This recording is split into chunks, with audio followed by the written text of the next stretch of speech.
Welcome to the Sweet Science of Fighting podcast. Today we have Joel Smith. Welcome, Joel. Hey, thanks for having me on, James. I appreciate it, man. No, I thank you for coming. I've been listening to the Just Fly podcast for many years. I even have prepared for today's Oh, podcast. You awesome. know what? I accidentally bought 2 copies of your book when it came out, so I left one to a friend, a friend while I was working in Romania. So there you go, have that. And then it must have been almost 10 years ago now, you talked about this book here, Oh, the yeah. Hey, best you have it sports bound training book. up. I need to do that. I just Yeah, have it well, in my well, Dropbox. you're the one who sent it to me. So I thank you for that. And then I ended up getting it printed and bound. And I read through it and I was like, I don't understand half this shit. The jargon in here is another level. Jargon city. So, It's jargon heavy. exactly. So I thought that would be the perfect place for us to start on this podcast would be maybe just give an overview of what the hell I even just showed. It was DB Hammer's book. It was the best sports training book ever is the title. Maybe just give us an outline of maybe some background there, and then we can maybe go into some of the methodology and maybe even your experiences with it. Yeah, it's a fascinating area. I've been thinking about for a long time. The guy who does all my website design and edits my podcasts and stuff. Him and I have talked about doing like a YouTube documentary on who was DB Hammer and all that. Oh, there you go. That's in some respects that's almost as interesting as the material itself because this was just my understanding. Is like nobody that the information in that book, like no one has seen anything like that. It is so off the rails in some sense of the word. Like you have your traditional strength and conditioning education and 3 sets of 10 and 4 sets of 5 and all that kind of thing. And then this book is like in a completely different place in many respects. And a lot of the very high velocity exercises, it's a lot of high velocity stuff, a lot of isometrics. I think if you do a departure from the norm, and you go a little contrarian, well, what's the first thing to ditch? It's regular up and down reps, and those are in there too. But well, let's just do isos and fast reps, and of course, the to me, it's the methodology, it's the neuro duration, the magnitude, and the rate, and really, it's just duration, magnitude, and rate. I feel like the more jargon you put in there, the more annoying and off-putting it is. So just take neuro out of everything, and you actually have a much more readable book. Um, so, but from my understanding, I think Dan Fichter had done a lot of consulting with Jay Schrader, and then it was like out of the blue one day, this guy emailed Dan, I think, saying he had a secret German compound and all this and the other thing, and Christian Thibodeau thinks it's Brad Nuttall, a guy who worked with Jay for a while, who was like an engineer. And so I guess, and to me that makes sense because like if someone was to take Jay's basic methodology, not have the things that would just totally give away that it was Jay, which is the extreme ISO holds, and it's also like Jay's system in a very engineering, framing it up mindset. Maybe that's it. I don't know exactly. But and whoever wrote it had a lot of grandiosity, like just the best, and it was a very interesting character. And so, yeah, when that all came out, people were talking about major increases in jumping and sprinting and whatever sports skill. And I think what I took from it was the people who went through those programs, like there was forums, and people were like, all right, here's my workout. It's neurodur and neuromag, and it's this drop off and all the jargon, and that just was such a turnoff to me. I didn't even like to read those because I'm just like, oh, like it just reminded me of being in calculus class or something, or pre-calculus. I didn't make it to calculus, but it was just the jargon was so heavy. There's just something that is also away from the pure spirit of training. And then what ended up happening with a lot of those people, they made good gains right away, but then a few of them said, well, hey, I got so sick of this, I just went back to regular training or regular.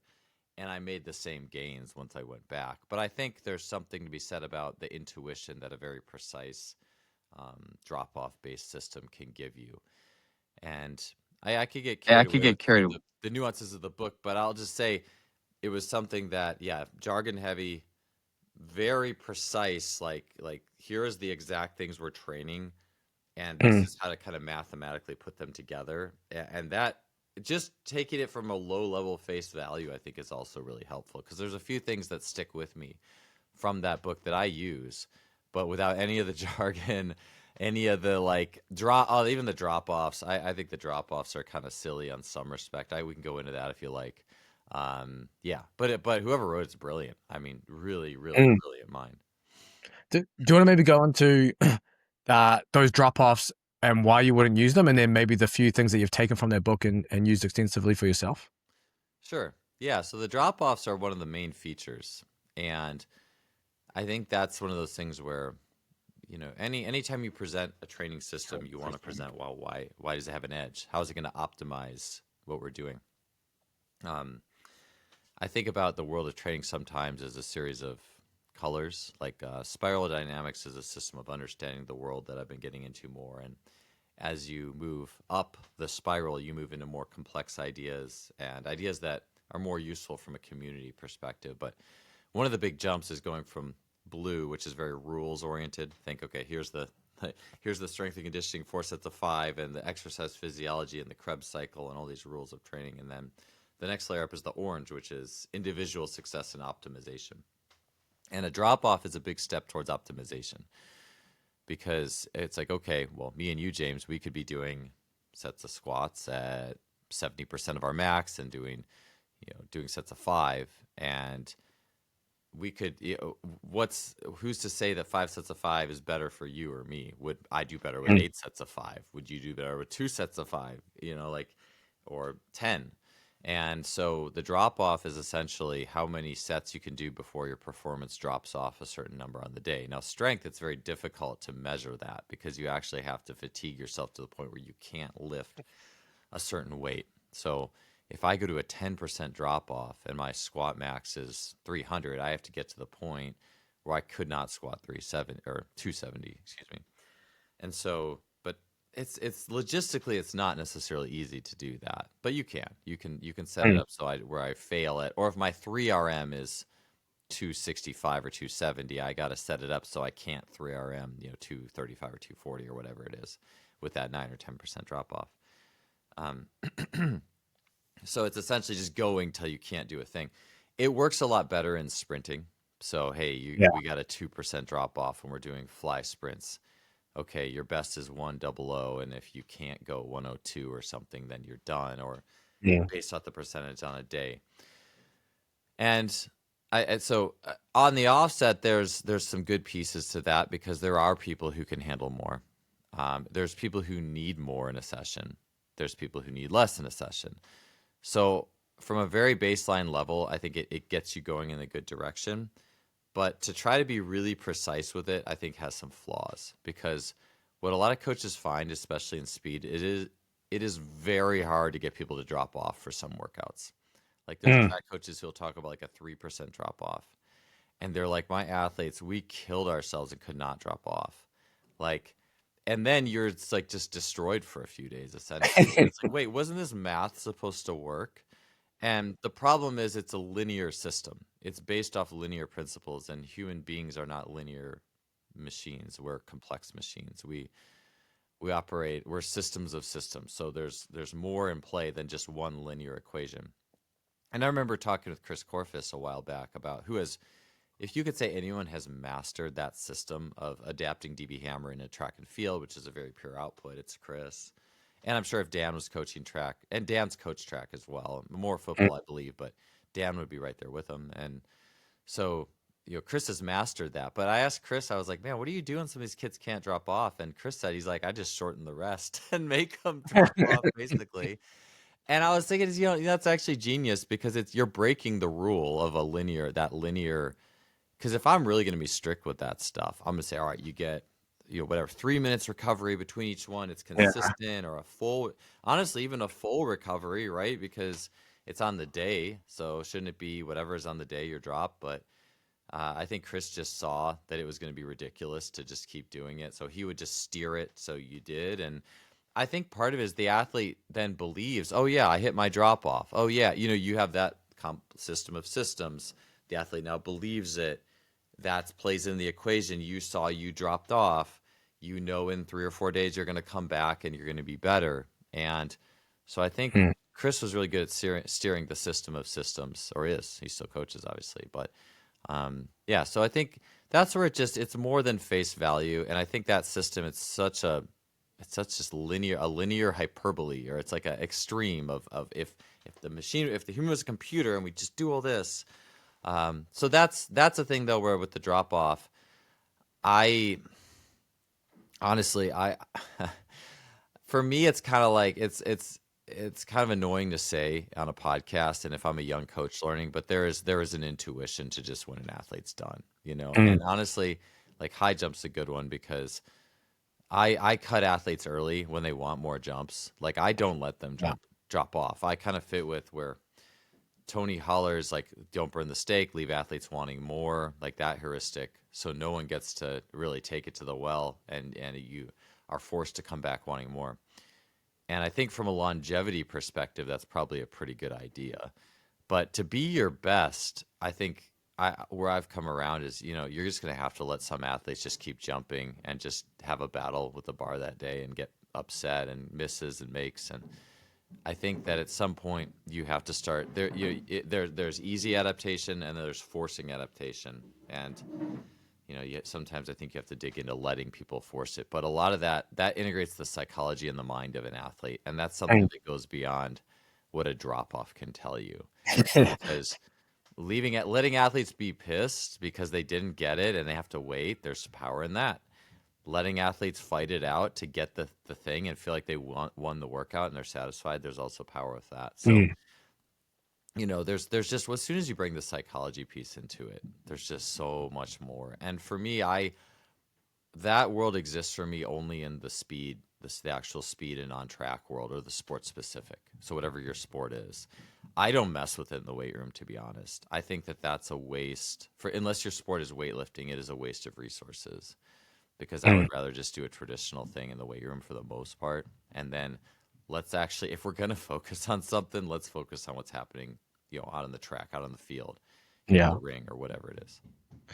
If you're anything like me, you're short on time. Kids, family, work, training, and having to cook meals on top of that, it's just not going to happen. So I'm happy to announce Trifecta Nutrition are sponsoring the podcast. You get epic meals like these ones: turkey taco bowl, Texas barbecue protein plate. These are a couple of my favorites. But it means you don't have to prepare all your own meals, and it makes getting and good nutrition relatively easy. I've tried other meal delivery companies. Most of them are too high fat, not enough carbohydrates, or if you're getting kits where you have to cook it yourself, the portions for two is actually for one, especially if you are like me and you're training often. So if you want to take something off your plate and have meals like this delivered to your door, go down in the description. There's a link there where you can order Trifecta meals. This is the performance line, which are higher protein and higher carbohydrate. And you can use code LIFTBIG40. You'll get 40% off your first order. Yeah, I played around a few years ago, just having the accelerometer on the bar. I was like, okay, a lot of the research looking at your drop offs, and it's like a 10% drop off for, you know, for peak power development. And so I just started doing jump squats with it, and I was getting to like 10 plus reps, and I was like, I can't do 10% drop offs. I'm going to keep going. I'm going to keep going further.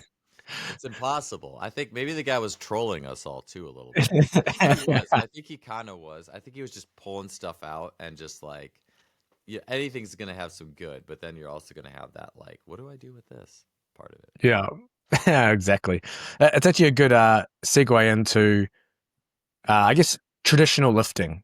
And obviously within, I would say, I'm not going to say, but in certain sports maybe, and in certain countries and cultures, there's a really big emphasis or push on kind of maximal strength development, like barbell lifting. I think probably the biggest representation is probably like college football, or even American football probably has the biggest kind of representation in that area. So we're just need to go through just your thoughts and ideas on kind of where this really fits within athletic development, because you can obviously, as with anything, or you can overemphasize or underemphasize something, but you know, what are you really getting out of maybe focusing on squat, bench, deadlift, etc., versus, you know, what could potentially be some of the negative outcomes, or maybe some things that maybe some things that you're missing from it. Yeah. So I'll go to something you mentioned, James, with the bar speed and accelerometer. Which actually I like feedback. Anything that can make something a game, I think is good. Hmm. Not that it always has to be. And you want to pick in any program, you want to pick where you have your games. You know, if every single thing is a game, I don't think that's a good strategy. But for some people, it might be. You know, for those people who just don't seem to like training, maybe Yeah. it is. Or I like to look at like Diego Maradona as a good example of someone who I feel like would not respond well to a traditional strength and conditioning program, like the Yeah. Nigerian soccer guy who's like absolutely insane at juggling and ball control, and he also has a spirit of a child. Like Yep. just shoes He'll around. be out drinking and doing coke every night. You mean before training? Yeah, yeah. Well, that was his game too. I'm sure that was the game to him too.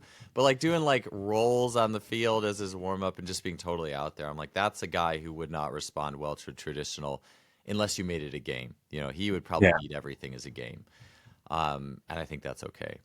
But yeah, with the traditional, it's interesting because I mean, clearly we get results from it. I think we always want to look at is, well, how can we lay out a system that gives the widest swath of athletes the best chance and the best result? Hmm. And I think that if that's the layer, that's probably, I would say it's more then becomes more like isometrics as a base for the most part. Body weight isos, lightly resisted isos. And by all athletes, I'm talking like the tennis team, the golf team, like the wispy high jumpers and distance runners, like the, you know, on the track team. Um, just because, yeah, football players are usually going to be built to do traditional lifting quite well. And so are a lot of collision and contact sport athletes. And I think it's a very good thing for them. But I just think it's from where I'm at now, I just see this, especially in high school. It is unbelievable to me how many athletes are actually not served well by a traditional lifting program. And it's just what we do. But then the athletes, then of course there's athletes it's good for, and it's good to get stronger. And honestly, even if you mess it up, you're still going to have a lot of good collateral adaptations. And so, yeah, for me, I think more of that just long bandwidth is just more body weight, more isometrics. Honestly, even more machines. Funny enough, I don't say that just because Hammer Strength sponsors my podcast, but honestly, like I have a lot of athletes. I mean, you know, all the little tweaks athletes pick up, or where their nervous system is kind of cashed out from like the whatever high school triphasic crazy adaptation the strength coach did. Honestly, happens way more than you think. I'm like, I would just so much rather if athletes were just doing 3 sets of 10 on machines with the groups I get, because I coach track and I actually get kids who I don't do the weightlifting for, like my high school program, for example. Hmm. And I would rather just have kids who do 3 sets of 10 on machines in many cases, because I will take care of all the speed and power, you know, and it's like, I'd rather have people who just have those very basic, easy remedial gains, strength gains, and then I will take care of the other part of it. And I think you know, it's tough because like we all want to do the best we can. Like when I was the strength coach for the track team at Cal, I wanted to just rip it on all the levels, all the oscillatories, all this stuff. And actually, funny enough, I did get a little pushback. Some of the coaches were like, "Well, we just want a simple program, you know, because it's the same thing. Like we want to kind of take care of that." And yeah, it's an interesting. Yeah, that's a lot of where I'm kind of getting into with Hmm. like the you know, the weaving and the meshing of all systems in a program. Not Yeah. that it's. I mean, honestly, I write programs with oscillatories and all that stuff. Still, I think it's really good. But it's yeah, I think. But if anything, even in the programs that I write the strength, I write the speed. I tend to make the strength simpler, and I make the speed more fun and engaging and complex as Yeah. I've gone. And honestly, that strength that I write is barbell lifting. But where I've shifted is it's just nothing is bad. It's more just like, hey, instead of back squats with your feet flat on the ground, let's just do Zerchers with your heels elevated. And honestly, it's still a bar, but that takes care of so many issues. Hmm. And it's just such an easy, simple switch. Um, like Anthony Cockrell and SMU volleyball, I think he just posted some girl 5'11" touching 11 feet, like Yeah. or near or maybe a 40-inch vertical, and they do a ton of that, like just Zercher, vertical torso type stuff, heels elevated, and I just wish that would catch on more. And so for me, you know, if you're going to do a barbell, setting athletes up so they have space to move into, that to me is more important than saying, well, it's a bar and it slows down at the top, and it, you know, like the dynamics of a bar versus something else like a flywheel or something. So that's To me, I just try to keep my strength, barbell, dumbbell stuff simple, and I Mm. do traditional set rep schemes, and maybe like a 202 tempo, 303 stuff. I did triphasic for a long time, but I've kind of moved into more of just a very simple rendition because again, I just try to, as long as there's enough variety in the weight room and the lifts are safe and we have spaces to move into, I will get the outputs out of speed. And I'll do Olympic lifts when I can. I think those are great. I will do like downloads into like, hey, we did some traditional reps. Now let's download with a plyo or maybe an easy jump squat type activity. Um, so yeah, I think barbells are fine. I just think it's just moving them, taking on the mentality of making sure you have space to move into in that lift. That's just the critical factor that not many people look into, and it's still not taught in the textbooks. It's still not taught in the hand-me-down knowledge of strength and conditioning so much either. And I hope it is soon because I think a lot of athletes would really do well, be served well with that. Yeah, I think it's good as well. You mentioned obviously variety as well. Like, I think many even people just searching stuff online, right? People go, "Oh, I need a lifting program for XYZ sport," and the first thing you get fed is like 5x5 or starting strength, and it's kind of like Sure. 6 or 7 basic lifts done 3 times a week, forever.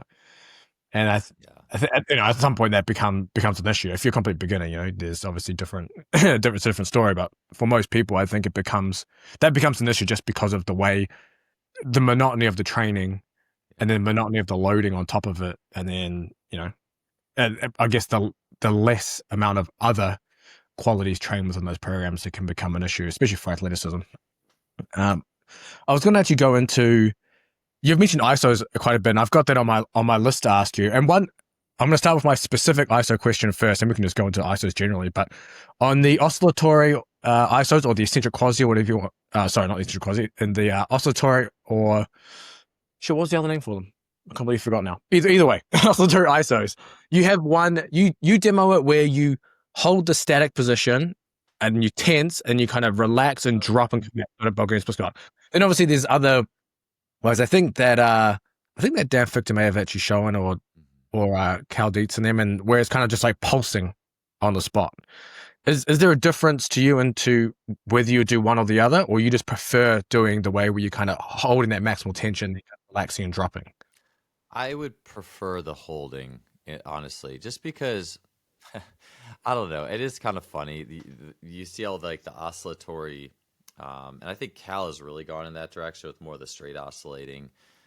You saw with a lot like Jay Schrader too. There was that what was it called? Inertial machine, where it's like the little Adam Archuleta's do. It's like the little handle, and you're like on a cable, and there's like a slider that goes back and forth, and you're like pop. I don't think I've seen that. Pop, pop.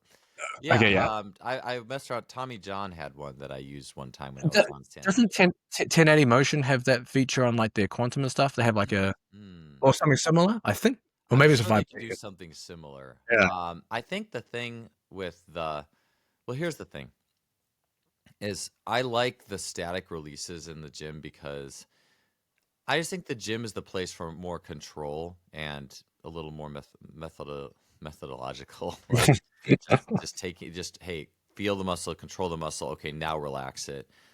Because every time you sprint, you're kind of doing every time you throw, like just throwing a baseball or a football, just think about all the muscles that have to turn on and off. It's just like pop, pop, pop. I mean, it's like those, it's like the oscillatories you might do in the gym, but it's even more like, and to a magnitude higher.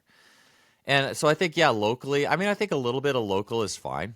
I do that in person. I do some of the Marinovich stuff with like these water bells, and you'll see people just doing like a lot of oscillatory, like water bell, more extremity based. I'll do that. I think it's just lighter and it's a little bit more rhythmic because the water, it forces you to a rhythm. It's more attunement than it is power output. And again, if I look at it like a cake, like I want to get my attunement, like I can do some gentle rhythmic oscillations and attune my body. And then I can do like static holds and drops to get like tension and management. But ultimately, when I want to be powerful, I want to sprint, I want to jump, I want to do depth jumps. Like, I mean, just doing depth jumps and like med ball throws for distance. There's so much there that's really, really good. So it's like, everything else just in my opinion, just sets the stage for that. And that's really my ultimate litmus test is all this stuff. is I try to structure my workout so everything sets the stage for whatever the biggest thing I'm going to do is. And that kind of tells me now, you're going to have to kind of pick out things a little bit. Like you could have something in the workout this early that's kind of stupid, but you did something else that was cool and whatever. It will work itself out. But I think that's just the art of it. Is you're it's like a song. You have all this stuff that crescendos up to about 3/4 of the way through the song where that apex is, and if you did it right, the apex is going to be better. And so that kind of takes things away from just being a big bag of parts. Yeah. I think Adam Smith, who wrote Wealth of Nations, talked about pin making, and it's like, originally you just had the guy who made the pin. Now you have 20 people who have 20 different jobs, and it can actually take away from the spirit of just what makes a good tool. And so that's where I think once I see oscillatories, and I think you're just getting a little carried away. I think it can become much. I just, again, back to it. I like the static and the drop because it does have that spirit of muscle tension, because ultimately the weight room is like, can you activate a muscle, and do you have mastery over that activation? And then do you have mastery over the relaxation? And I think you see people doing hamstring tantrums and stuff, and like the ball and da-da-da-da. Yeah. There should always be a rhythm behind that stuff. There should always be like a control, because you have a rhythm. And that can then feed up to something more powerful, like sprinting, or maybe like a tail kick with micro weights on, or something that's more dynamic. But to me, like, that stuff is never the end game. It's just and if it's just to do it, I don't know. Like even the Marinovich stuff I did this with the tennis team a lot at Cal. You would see, I got this from Gary Marinovich, who he's a character, very intense. And he would just pull the physio ball out, and you would just rapid fire your foot against the physio ball, kind of like a front, tantrum, like da da da da. But it would be very command based. He'd be like, okay, like foot, you hit your foot, and now hands, okay, now you're gonna hit your hands. So it's very alive, and you don't know what to expect. Versus, I'm just gonna do this and hit as fast as I can. And the more I just think stuff gets separated into component parts that are away from the decision making, problem solving, live athletic machine, I just think it starts to get diluted really quick. So maybe that's a little bit of a long-winded answer of just saying I think it's good. this era where just there's so many dilutions and parts that exist, and the problem is, well, how do we put those parts together in a really meaningful way that when we do hit the sprint of the day, the jump of the day, maybe it's just a standing vert in the weight room, if that's your measure, that's better because of everything we did. Or maybe it's just a standard boring punch the clock weights, and we don't have to, we're not worrying about that stuff. We're just going to get the reps in, and that's fine too. But if we're going to get the reps in, I just think it should be more about muscular tension mastery and just moving the tissues. So yeah, I think the oscillatories, I don't want to be the person who says it's been taken too far, but I think it just can get taken way too far too easily. Yeah, I've always thought, like, how much of it, I guess, because people are using it for activation, relaxation, how much of that really transfers to the skill? I'm not saying that they're useless and they shouldn't be done. More so, like, for example, if you just take punching as an example, where you have that double peak muscle activation, you're going like activate, relax, activate when you're striking the target to facilitate the speed. And then you can do, well, that's developed just through years of doing the sport. Oh, and then if you add on maybe the oscillatory isometrics on top, how much more are you getting from doing that? Now, again, not saying not to do it, but is that ability to activate and relax maybe trained through specifically through the exercise? Is that going to transfer over? And that's just, I don't know. There's no real way to quantify it, is there? It's just kind of a guessing game.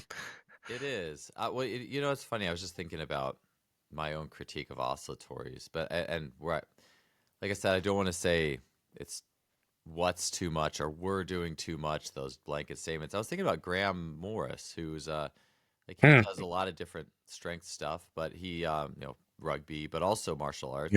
And he was talking about doing a lot of oscillatory leg work, and then how athletes were self-reportedly, hey, my kicks are faster, my kicks are harder a few weeks after that.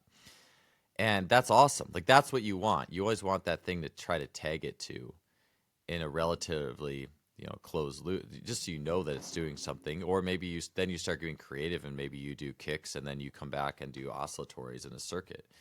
Mm. And as long as you feel like it's directly impacting the thing. Where I've kind of gone with it, I'm always looking at, well, what's the simplest way I can get all this?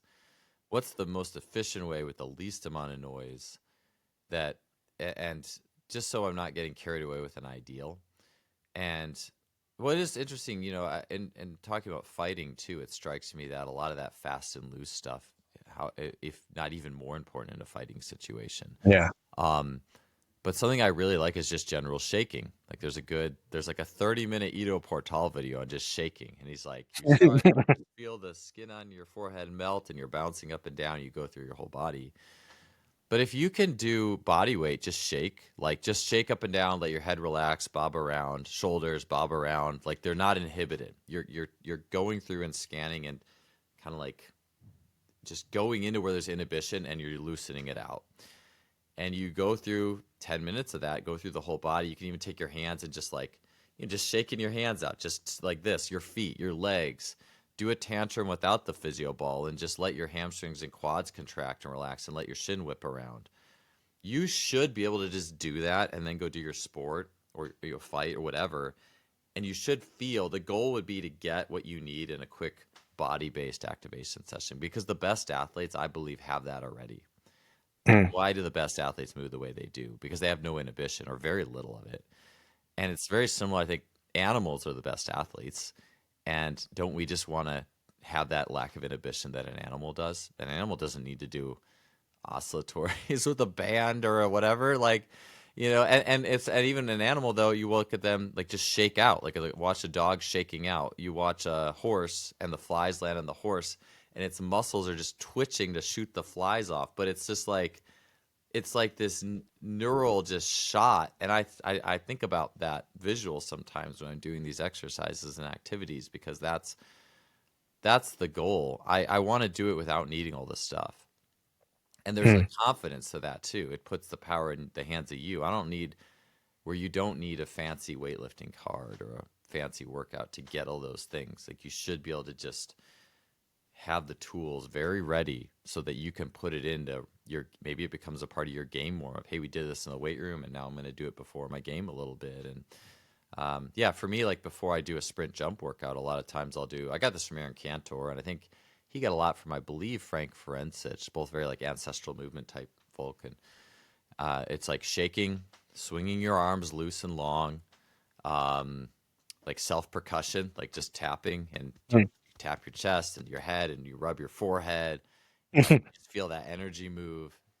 Very esoteric. And then Aaron does rolling, like just roll, like just free rolling, like dive rolls, backwards rolls. And that's disinhibiting too, because it's like it's like a depth jump with your body repeatedly.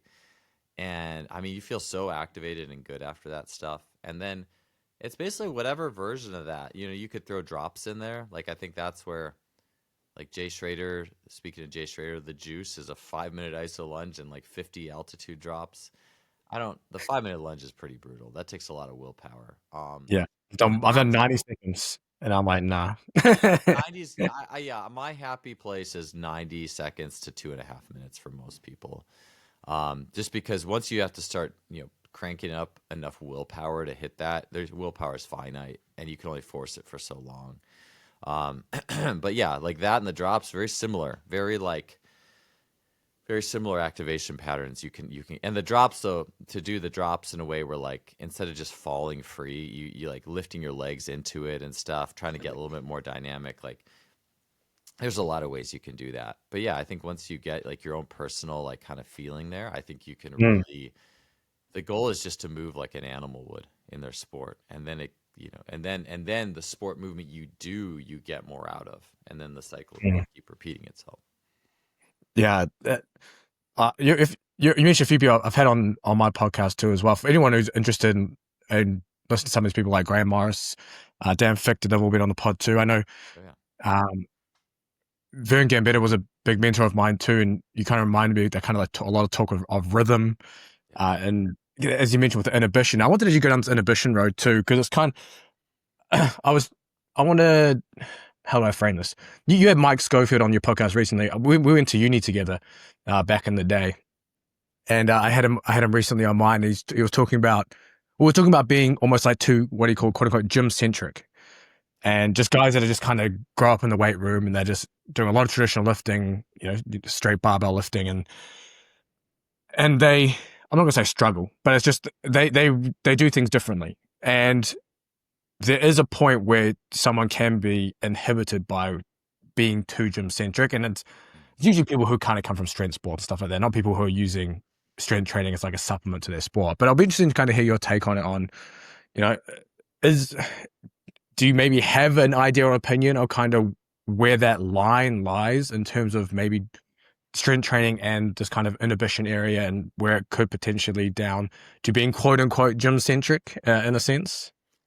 Yeah, I think that's just the thing is I look at the field as it is now. I mean, it was trendy about 15 years ago to talk about the silos. You know, you got the strength coach and the nutritionist and the Mm. sports scientist and the actual sport coach and sports medicine or whatever. And everyone's kind of in their silo. And I think the only way sport can move forward is if there's just more of think of it as a neural network. There's just more innate connections where there's more understanding between those systems. I mean, if you want to see a group of defensive people, in my experience, go into the sports medicine room, it's like, oh, I mean, not that there's not great sports medicine people out there. I don't want to overly generalize, but oh man, like it's everyone with their own ideas. And this is what I think an athlete needs. It's kind of like the blind people feeling the horse, not to say we're all blind, but like we have our own way we see the world. And a strength coach sees the world as in squats and deadlifts and muscle activations. And the thing is I really enjoy, I'll just give a story with this, and then I'll talk about kind of where that line is, because I think it's a very fuzzy line, because there's a lot of ways to get what we would call Mm. strength. But I'm coaching youth soccer now, and soccer, I mean, I did track, and then I love the weight room. So those are very more individual pursuits. They're pursuits that are a lot more can be defined by more brute force than fine skill, if you will. And so that was my path. But I love soccer. Like when I was 6 or 5, I went to my first soccer practice and just absolutely loved it. Like it was like the best thing in the whole world. But I wasn't that good of a player. Like I wasn't that skilled.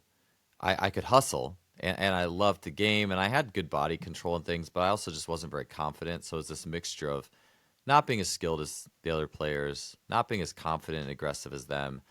And then you start to form, this structure of yourself, who you are as an athlete. And then it becomes, well, I'll be better by working harder, by grinding more, by getting stronger than you, by jumping higher than you. And all of a sudden, I ended up playing basketball in high school, and it's funny because I saw my stat line I dug it up. My parents were cleaning out their basement or something, and they showed me my stats for my senior year, and I thought I had way more assists and points, to be honest. And I look at this, and I'm like, oh man, I only scored like 8 points a game. Like I thought it was like 12 or 13 at least, man. But that assists, I had like 1 assist a game or 0.9, and I was like, ooh, I was a very self-centered. Honestly, I was just thinking of how can I dunk on people. That was like my main goal. And so, anyways, so now I'm coaching youth soccer, and it's all about like learning rondos, learning basically monkey in the middle, passing variations. Like, how do you trap, pass, and problem solve? And then even like dribbling and juggling the ball. Like, I'll be watching my daughter's game, and I'll be just juggling to mess around. Like, I always like kind of object manipulation, and I'll do it, and I just realize just how tense I am, like how self-judging I am. Every time I miss or like the ball goes off my foot a weird way, just this instant judgment comes in, and like, oh, like it is under the surface. Like I have to do it enough and spend enough time in awareness to see it, but it's there. And then all of a sudden everything becomes, okay, well, I'll just try harder. Put me in a situation where more force helps me. Put me in a situation where I don't have to just be skilled. But then that's the thing is you get to be a strength coach, a lot of that's your MO. I wasn't as skilled. And that's why I love the weights. I love that grind. I love that push. And I think that's a good word, push. It has a different Yeah. character than bounce or rhythm. Yeah. And Kevin Mulcahy, who's both a strength coach and sport coach from Ireland, talks about this. Is he says the most play-based athletes who just grew up in play. That's why I mentioned like Maradona or Pete Maravich. Right? That guy was skinny as heck, but transformed the way we played basketball. Like they grew up in play. They grew up with object manipulation, and so they were so good at that. I'd imagine, the strength piece was just, it would have to be presented as a game in some respects. I'm sure Pistol Pete probably would. He could have used a little more lifting, I think, and Maradona's pretty put together. But just all that to say is, that our view of the world becomes so just centered on the barbell, and I just think if we can rather just see the athlete without that judgment bias, instant bias of, oh, you're missing this. Oh, yeah, even the way people look at LeBron James, that guy's already stacked physically. But I just find it funny how people will make fun of his lifting program. I mean, Yeah. that's why I mentioned the gamify. You look at a lot what that guy does. It's like weird balance stuff. It's all, to me, it's all very still feels like a game, and he has the physical gifts that he can still have the strength he needs. So, it's and so the line, in my opinion, is you need to get the needed qualities to be robust enough, to be strong enough, and that line might not be as high as you think it is for a lot of people. I agree. Yeah. And for some, it might be higher than you think, though, too. Some people, Mhm. and but a lot of people, it isn't necessarily that high. But then it's to look at them as the whole to say, wow, what makes this athlete great? And you have to kind of look outside yourself and look at the games and be like, wow, they're so good at this part of their sport. And then go try that part. Go try that thing they're so good at, get an appreciation for it. Because like I talked about the neural network, the only way we can make more crisscrosses is if we actually spend some time doing what they do and feeling how they feel. Like, what's it like to be you? And Jay Schrader had actually said something about this. And Jay Schrader has there's a lot of stuff Jay says that's kind of a little very grandiose. He said like something like, I'll make a team of Michael Jordans or something, but he had said, I'll take it for what it is. But like he says, when I create a program for a client, I try to feel what it's like to be them. And not just like, a lot of times we write programs, it's like, hey, I'm Joel Smith. I love plyometrics and cool creative weightlifting adaptations. So I'm going to give you that. And cool, I hope you like it. But ultimately I want to feel like, what's it like to be you, and to look at sport through the lens of how you see it, which is way more skilled than I am. And, Mhm. yeah, so I just think the more we can appreciate the superpowers of athletes, I think that's good. And I do think that's where games come in. It's not always appropriate. You have pro athletes, and they're going to go play their games on the field if you're the strength coach. But I Mhm. do think in situations where you can gamify some things using like tennis balls and sticks, or various, basic like even like spike ball adaptations, or basic agility adaptations, and you can start getting decisions, and you can start using vision and teamwork and creativity just to be able to appreciate. Maybe it's not the main adaptation, but just to appreciate the gamer, just to Mhm. appreciate that archetype, and just how good people are at that, I think is really helpful. And honestly, it is something where sport creates a lot of good adaptations. Like if you're strong enough and you go sprinting hard and jumping high and making hard cuts, and guess what? And doing it in a disinhibited manner, guess what? Your body's going to respond. It's not dumb. That's strength training. Yeah, it's exactly. Your body's not dumb. And animals obviously don't, you look at a jaguar hunting, does doesn't need to go hit the squat rack before it jumps and pulls an alligator out of the water. I mean, Yeah. there is, certainly there's humans that need some, a good level of that to get up to what our baseline ability should be. But at the end of the day, it's like once you have it, you just integrate it, and I like the word. It's Ken Wilber, a philosopher, talks about transcend and include. So it's like, okay, well, once you got strong enough, you kind of transcended the need to constantly be hitting the weight room and constantly hitting the ultimate pregame lift or whatever it is. You Yeah. just include it. And that's why I like the shaking thing I mentioned. Like to me, that's a transcend and include all the oscillatories. Because if I can just do like a shake, arm swing, a little bit of rolling, a little bit of self percussion, can I get all that feeling just in my own body, just as a little bit of my warm up? And you know what? Maybe I'm good enough that I don't even need to do that, and maybe it just shows up in how I move when I'm doing everything before the game, or like a Maradona. That's why I just love the Maradona warm ups. I love it. Like that is disinhibition at its top tier. top shelf, and don't care about what anybody else thinks. Like, Yeah. so good. I watch that to get. I probably watch that about at least like once every 3 or 4 months, just to Your kind of hype video. reacquaint. Yeah, it's a hype video. Reacquaint. So yeah, I get. So basically, if I had to say what's the line, it's fuzzy. I just think it is.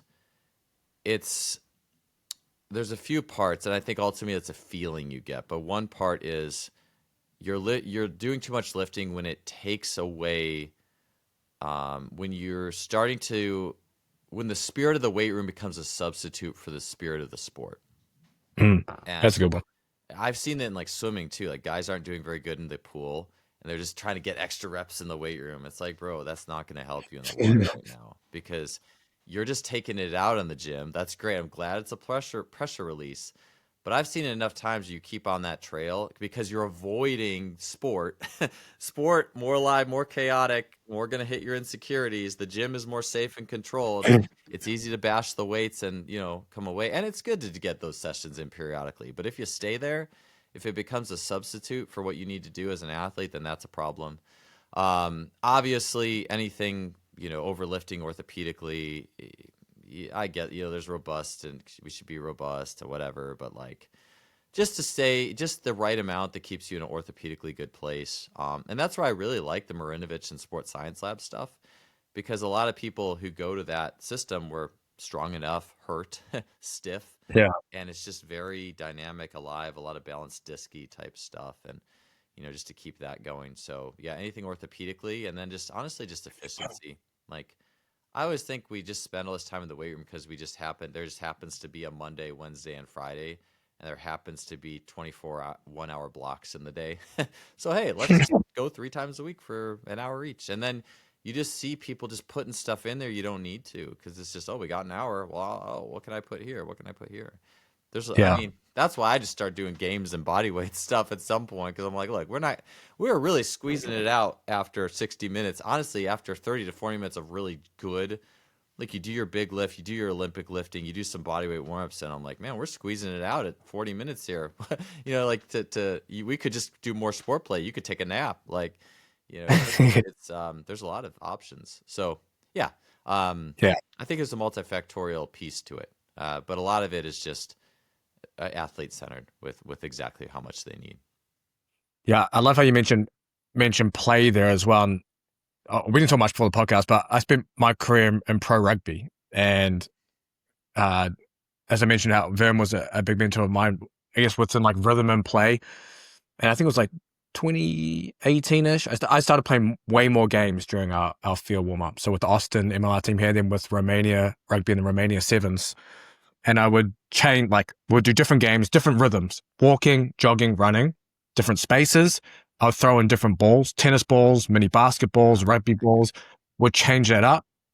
And then further on, I started, I took this directly from Vern, was actually changing the rhythm of the steps. So instead of it just walking, now was, okay, it's walking, but you like through waist high water. So now they have to lift their legs and we'll play a tag game or something like that, but with them walking different ways. So just different ways of playing games with different rhythms, just to, from the same thing, same thought process you just kind of like just play, exploring different ways of moving, athletes are just big kids as well. So, as you know, so it's kind of like you're giving them the best of both worlds there. So that's been my experience with that. I love it. I love the game aspect and I love kind of like that playing with the rhythm and playing with the different ways of just doing things and letting them figure out for themselves what to actually do in the end. Yeah, I'd love to hear more. I know it's your podcast, but shoot, James, I'd love to hear more about those rhythms in the games. That's my jam right now. I mean, I'll take it for youth soccer. We'll do it. We'll do it at practice on Thursday. I love that stuff. Yeah. No, we'll chat after for sure. Yeah, that sounds good. Yeah, perfect. I actually had a couple of questions from the chat in here. Kind of goes on to, I mean, shit, I could go on forever, but I won't. So they want to know, what's your take on weightlifting derivatives versus snatches and cleans for explosiveness? He says he watched Gareth's Strength, who says cleans are essential / better than derivatives for athletes. Yeah. So there's 2 pieces to this. I think one just goes back to that filter, right? If I was the brute force person, if I was the strength person, I see the world through those. Strength means that I enjoyed. And so I think that will be, if somebody's good at Olympic lifts and they like Olympic lifts, or that's a cultural thing. Track and field, a lot of times that's a culture with track and field. And I think it's a Yeah. good thing, by the way, in track. So then that will be what you present to the field. You also have people who would argue against that. Oh, you could get it with a trap bar jump or whatever. I would say I am more in the Olympic lift side of things, mainly because, and this goes back to like the parts, where the pin making, where everything is like little parts, little parts, little parts. It's like, ideally, this is a Rafe Kelly quote, but you want to train at the highest possible level of complexity, because you train at that level and you get all these knock-on effects. So you do a good clean or a good snatch, and you get a lot of knock-on effects. And I would actually say to the people who would say, oh, it's too technical, I got 50 kids, I don't have time, or, anything like that, which I get that stuff. Because honestly, Olympic lifts done badly are not great. They're not great. But honestly, anybody can do a dumbbell snatch. I mean, in my programming I do online, especially, I program a lot of dumbbell snatch, dumbbell split snatch, like all that kind of thing. And then even the workout I was doing yesterday just with the training partner is we were just doing like crossbody kettlebell swings. So you just crossbody swing, put in your hand, do a press, come back down. Like if anyone watches like Clifton Harsky and all the kettlebell like combo stuff he does, you can do really simple stuff with a kettlebell that gives you a lot of the same sequencing. I do like kettlebell because it kind of lets you really loosen up the shoulders the same way an arm swing does, especially the unilateral. So I'm like, oh, that's really cool. But I like that. To me, the Olympic lifts, we argue about it so much on X's and O's, like force. Like, oh, I could do this and get the same force. I just like that it's efficient and it's kind of a story. It's like it has a greater meaning than its parts, if that makes sense. So if you do an Olympic lift well, it has a greater meaning than the sum of the parts. The only place that, and for a lot of athletes, I think it's a really good thing for the most part across the board. The only place I think you can get in trouble, because I've seen this with swimming, I've seen it with track, especially myself, and my athletes at Cal heard this story way too many times. But my best year in track was actually when my Olympic lifts kind of sucked, but only because I was taking them so hard. Like I mentioned, that weightlifting mentality where the weight room replaces the thing you really need to do.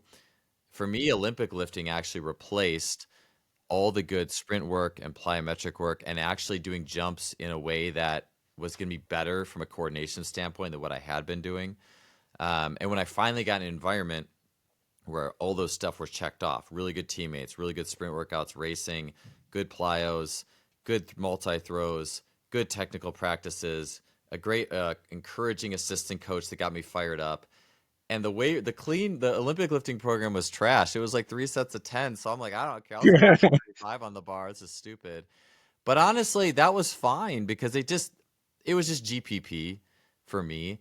And then I'll just say this, like I would see this curve with like the athletes at Cal, especially the output source. Let's just say swim sprinters. You would see this curve where they're going to get a lot out of it. And then they're eventually going to hit that curve where now you're just doing the lift to put 5 more pounds on and who cares?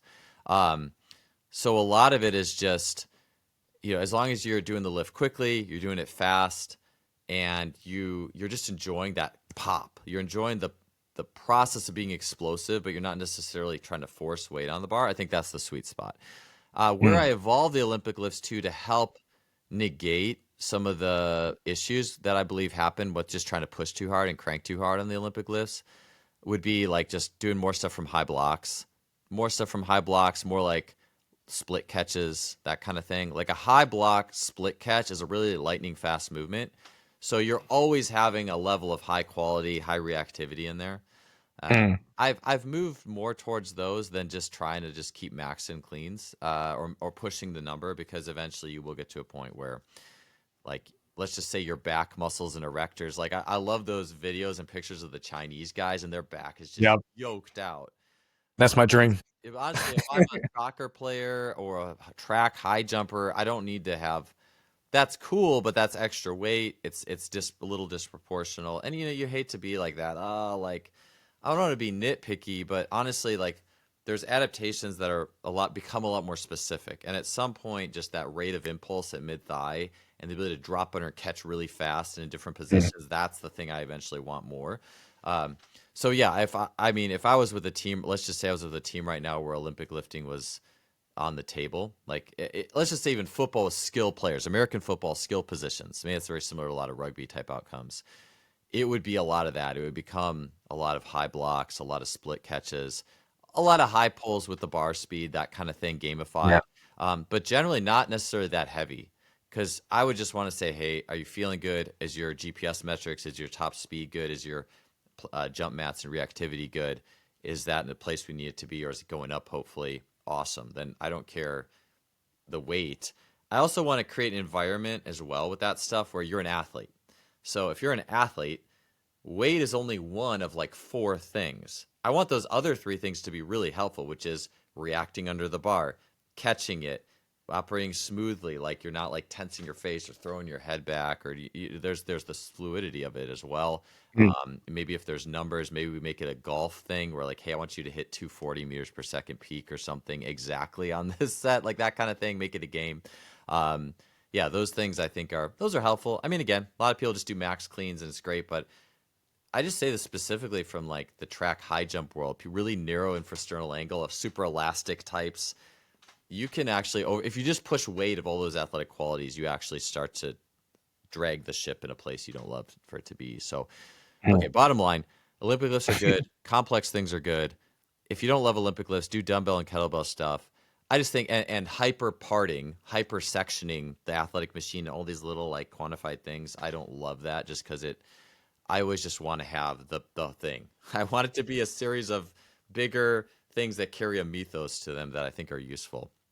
So for that standpoint, I would be a pro Olympic person. But I'll just say, even myself personally, I don't do Olympic lifts right now. And I totally, I'm just because I got other stuff. I don't have actually room to really do Olympic lifts around here. I have like sandbags in my garage. I got a hammer strength machine. I got a Voltra. I have a U hex bar.